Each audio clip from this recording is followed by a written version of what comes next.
Okay, make a sound. Do it again.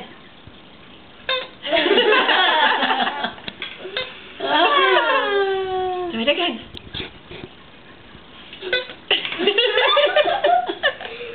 Again. Ang ganda naman kakulit ng Matthew. niya. Again.